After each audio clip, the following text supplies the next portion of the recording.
কে কি খাবে, কে গরুর মাংস খাবে, কে ছাগলের মাংস খাবে, সেটা নির্ধারণ করে দেবে সরকার।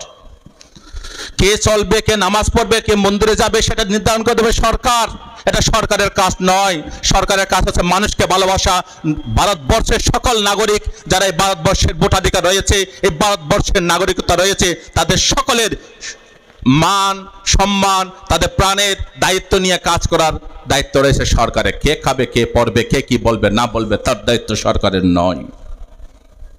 আমরা দুর্ভাগ্য, 2014 সালে যে সরকার ইউপিএকে ক্ষমতা থেকে সরিয়ে এনডিএ সরকার আসলো, আপনারা খেয়াল করেছেন, প্রথমে করেছিল এনআরসি, তারপরে করেছে সিএএ। এগুলো করার পরে তারপরে রামনবমী থেকেই মসজিদে তেরঙ্গা পতাকা লাগানো, তারপরে শুরু করেছে জয় শ্রীরাম ধ্বনি দিয়ে আদিবাসী, সংখ্যালঘু, মুসলিম, দলিত বিভিন্ন জনকে বিভিন্নভাবে কষ্ট দেয়া। তারপর শুরু করেছে ধর্মগুরুদের নিয়ে অপমান করা। যে ধর্মগুরু অপমান করা হলো, আমি একজন বৌদ্ধ ধর্মগুরু হয়েও তাকে সম্মান করি। ভগবান গৌতম বুদ্ধ আমাদের বলেছেন, পূজাকু লাভাতে পূজাং বান্দাকু পাটি বান্ধানাং। যারা সম্মানীয় ব্যক্তিকে সম্মান করে, যারা পূজনীয় ব্যক্তিকে পূজা করে, তারা পূজা সম্মান লাভ করে থাকে। নবীজি কিরকম মানুষ ছিলেন আপনারা অনেকে জানেন। অনেকে মনে করেন যে নবীজি খুব কঠোর মানুষ ছিলেন। না, নবীজি হযরত মুহাম্মদ সাল্লাল্লাহু আলাইহি ওয়াসাল্লাম তিনি ছিলেন পয়গম্বর, মানুষের প্রতি অত্যন্ত দরদি।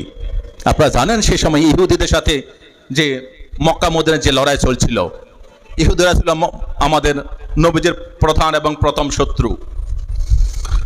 সেই এক ইহুদি ভদ্র মহিলা নবীজিকে একদম দেখতে পারতেন না। নবীজি যেদিন যে পথ ধরে প্রতিদিন নামাজ আদায় করতে মসজিদে যেতেন, সেই ভদ্র মহিলা কি করতেন? ইহুদি ভদ্র মহিলা তিনি প্রতিদিন দুনিয়ার নোংরা জিনিসগুলো সব রাস্তার মধ্যে এনে ফেলতেন। কেন? নবীজি তো উঁচু পা করে নামাজ পড়তে যাচ্ছেন, তার প্রতি মধ্যে যদি ময়লা থাকে তাহলে তার নাপাক হয়ে যাবেন, নামাজ জায়েজ হবে না। সেই ভদ্র মহিলা, ইহুদি ভদ্র মহিলা তাই ভাবতেন। কিন্তু নবীজি তিনি তো মন শুদ্ধ, অন্তর শুদ্ধ, তিনি গিয়ে নামাজ আদায় করতেন। প্রতিদিন তাই হতো, প্রায় চলছিল। একদিন নবীজি যখন যাচ্ছেন, দেখলেন যে সেই জায়গার মধ্যে কোনো ময়লা নেই, রাস্তা পরিষ্কার।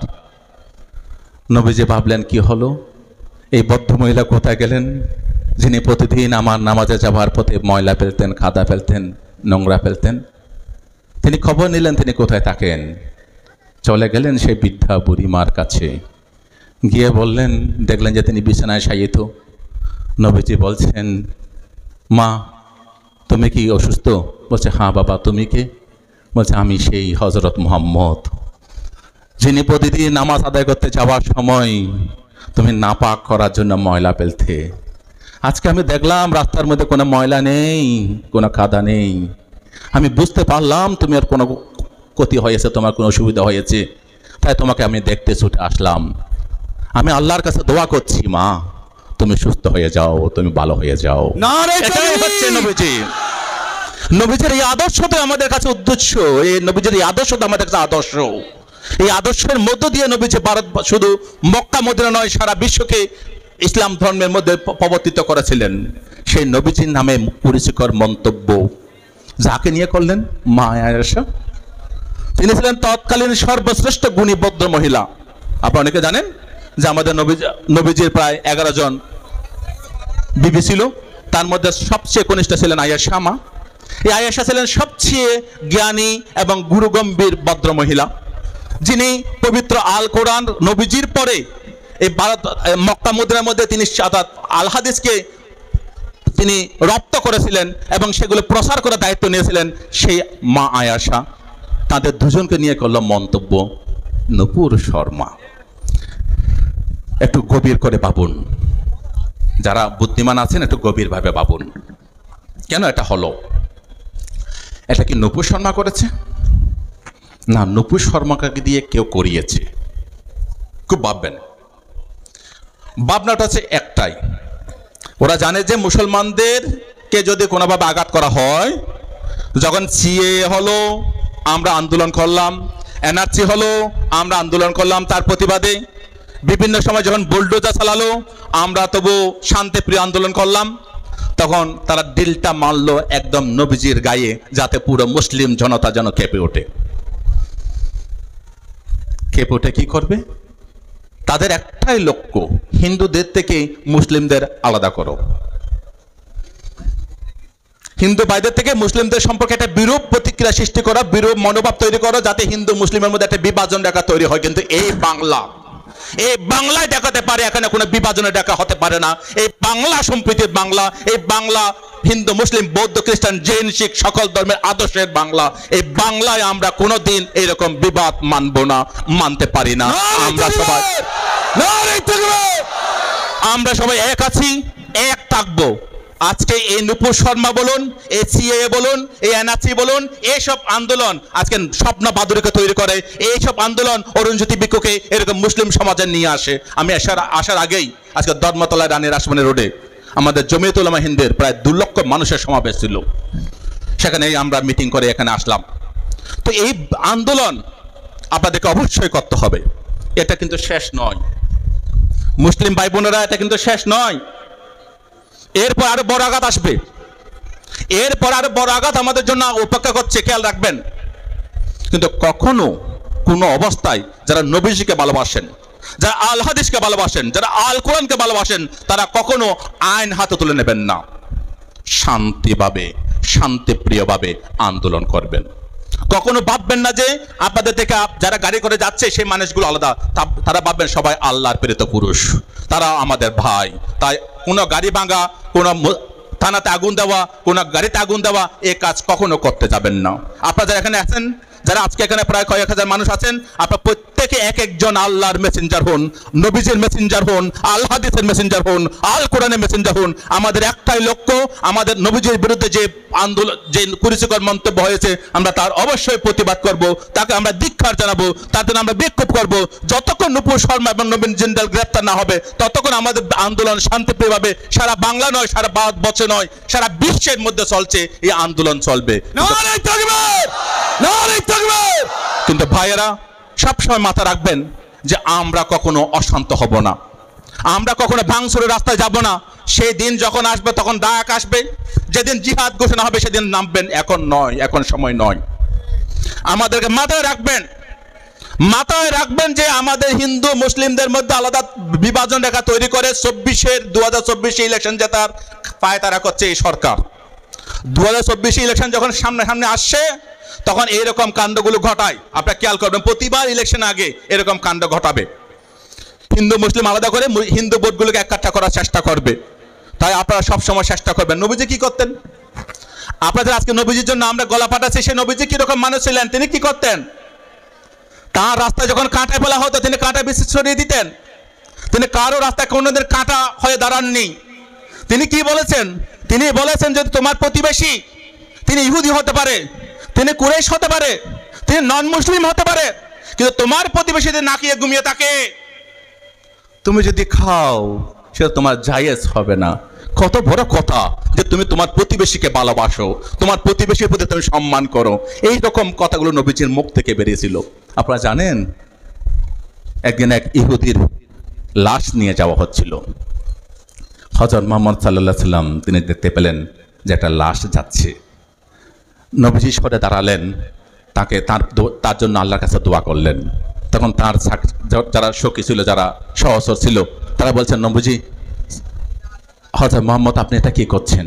এ তো বিধর্মী, এটা বিধর্মীর লাশ, আপনি বিধর্মীর জন্য এটা কেন করছেন? তখন নবীজি বলেছিলেন যে এও একজন মানুষ, মানুষ হিসেবে তার মঙ্গল কামনা করা, দোয়া করা আমার কর্তব্য, আমি সেই দোয়া করছি। তিনি হতে পারে ইহুদি, তিনি হতে পারে নন মুসলিম। তো সেই রকম আমাদের নবীজির প্রতি যদি অসম্মান করা হয়, কুরুচিকর মন্তব্য করা হয়, তাহলে আমরা কখনো চুপ থাকতে পারি না। এটাই মাথা রাখবেন। এই বাংলায় আমরা হিন্দু মুসলিম বৌদ্ধ খ্রিস্টান জৈন শিখ আমরা একতাবদ্ধ হয়ে আছি, একতাবদ্ধ হয়ে থাকব। আমরা এই যে আপনার গত বছর এবং এই বছর পরপর 3 বছর আমরা আমার টালিগঞ্জ বুদ্ধ মন্দিরে রমজান মাসের আমি রোজার ব্যবস্থা করেছি, এই বছর 2 বার করেছি রোজা, অর্থাৎ ইফতার যারা করেছে, রোজা যারা রেখেছে তাদের ইফতার খাইয়েছি আমি। ইফতার আমিও নিজেও অর্থাৎ আমাদের এই ইফতারের বিভিন্ন জায়গায় সামিল হয়েছি। আপনারা দেখতে পাবেন এই বাংলায় যে সম্প্রীতি রয়েছে এটা কিন্তু সারা ভারতবর্ষে কোথাও পাবেন না, তেমন নেই। বাংলায় একটাই মুখ আছে, আপনারা যে পার্টি করুন, কেউ আইএসএফ করতে পারেন, কেউ সিপিএম করতে পারেন, কেউ কংগ্রেস করতে পারেন, কেউ বা তৃণমূল নাও করতে পারেন, কিন্তু বাংলার যে নেত্রী একটা রয়েছেন, ভাগিনী একটা রয়েছেন, সেটা হচ্ছে মমতা ব্যানার্জি, যিনি নিজের অন্তর থেকে লড়াই করে বাংলাকে যেমন জয় করেছেন, ভারতবর্ষকে জয় করার জন্য কাজ করছেন। এবং এই বাংলায় শান্তি সম্প্রীতি, হিন্দু মুসলিম যেন ভাগাভাগি না হয় তার জন্য কাজ করে যাচ্ছেন। অন্তত তার প্রতি দায়িত্বপরায়ণ হয়ে আপনারা কখনো ভাঙচুরের রাস্তায় যাবেন না, কখনো আপনারা কারো ক্ষতি করার চেষ্টা করবেন না। নবীজিকে ভালোবেসে, নবীজির আদর্শের মানুষ যারা আমরা, আমাদেরকে সবাইকে নিয়ে একত্র হয়ে, একতাবদ্ধ হয়ে আমাদেরকে কাজ করতে হবে। তাহলে দেখবেন আল্লাহ তাআলা আমাদের সকলকে দোয়া করবেন। আমাদের যে আবদার, আমাদের যে আবেদন, আমাদের যে প্রার্থনা, সেটা আল্লাহ তাআলা ইনশাআল্লাহ কায়েম করে দেবেন। আপনারা সকলে সেভাবে তৈরি থাকবেন যে এইরকম সম্প্রীতি, ভালোবাসা, প্রেম, এগুলোর মধ্য দিয়ে আমরা মানুষকে জয় করব। ভগবান গৌতম বুদ্ধ তাই বলেছিলেন, আক্ষুদে না জিনে কুধাং অসাধুং সাধুনা জিনে কাদারিয়াং দানে না সাচ্ছে না আলিকা বাদেনাং। যে ভগবান গৌতম বুদ্ধ বলছে, হিংসা দ্বারা হিংসাকে জয় করা যায় না, ভালোবাসা, প্রেম, মৈত্রী দিয়ে হিংসাকে জয় করতে হয়। আসুন নূপুর শর্মা এবং নবীন জিন্দালকে তাদের এই গুরুতর অপকর্মের জন্য আমরা আল্লাহর কাছে দোয়া করব, ভগবান গৌতম বুদ্ধের কাছে প্রার্থনা করব, আমরা শ্রী শ্রী রামকৃষ্ণ দেবের কাছে আমরা উপাসনা করব, যাতে এই বাংলা তথা এই ভারতবর্ষে এবং বিশ্বের মধ্যেই কোনো ধর্মগুরু যেন অসম্মান, অপমান না হয়। আজকে দেখতে পাচ্ছেন আমেরিকা পর্যন্ত গতকাল ভারত সরকারকে সতর্ক করেছেন যে ধর্ম নিরপেক্ষতা নষ্ট হচ্ছে। হযরত মুহাম্মদ সাল্লাল্লাহু আলাইহি ওয়াসাল্লামকে নিয়ে যে বক্তব্য পেশ করা হয়েছে সেটা আমেরিকা থেকেও প্রতিবাদ জানানো হয়েছে, চীন থেকেও প্রতিবাদ জানানো হয়েছে, প্রায় 68টি দেশ প্রতিবাদ জানিয়েছেন, শুধু আরব কান্ট্রি নয়। তো এর মধ্য দিয়ে কি হচ্ছে, আমাদের সবার মাথা হেট করে দিচ্ছে এই সরকার, আমাদের সবাইকে মাথা নিচু করে দিচ্ছে। ভারতবর্ষে যে একটা সুনাম, একটা সুযশ, একটা সুখ্যাতি ছিল, এই বিজেপি সরকার সবার মাথা নত করে দিচ্ছে, বিশ্বের কাছে ভারতবাসীর মাথা হেট করে দিচ্ছে। তাদের যে বিভাজন নীতি, তারা যে হিন্দু মুসলিমের নীতি নিয়ে হিন্দুদেরকে তুলে ধরে এটাকে হিন্দুস্তান করার চেষ্টা করছে।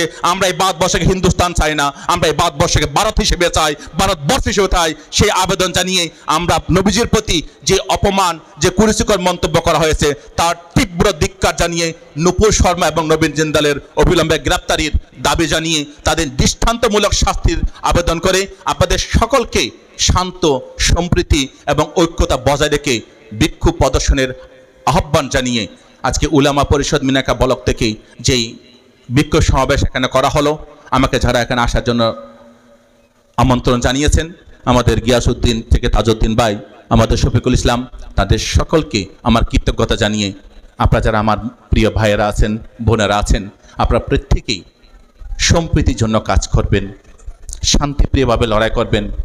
যেদিন আমাদের ডাক আসবে সেদিন রাস্তায় নামতে হবে, কিন্তু এখন যদি আমরা রাস্তায় নেমে পড়ি তাহলে 24-এ কিন্তু ওরা জিতে যাবে। ওদের একটা টার্গেট 2024 পার হওয়া, আবার 2024-এ ক্ষমতায় আসা। ক্ষমতা আসতে গেলে বিভাজন করতে হবে। তাই আমাদের সকলকে সতর্ক থাকতে হবে যাতে আমরা যেন কোনো বন্ধুকে না হারাই, কোনো হিন্দু যেন আমাদের থেকে সরে না যায়, কোনো বৌদ্ধ, খ্রিস্টান, জৈন, শিখ তারা যেন মুসলিমদের থেকে সরে না যায়। আমাদের যে মেলবন্ধন, আমাদের যে ঐক্য, আমাদের সম্প্রীতি সেটা যেন বজায় থাকে, তার অনুরোধ জানিয়ে আমার বক্তব্য শেষ করছি। আমি আল্লাহ তাআলার কাছে প্রার্থনা করি আপনাদের সকলের যে আবেদন আল্লাহ তাআলা সেটা মকুব করুন, সেটা আমাদের সকলকে দিন। এবং নূপুর শর্মা এবং নবীন জিন্দালের অবিলম্বে গ্রেপ্তারের দাবি জানিয়ে আমার বক্তব্য শেষ করছি। উপরের থেকে ভালো থাকবেন। অনেক অনেক ধন্যবাদ। অনেক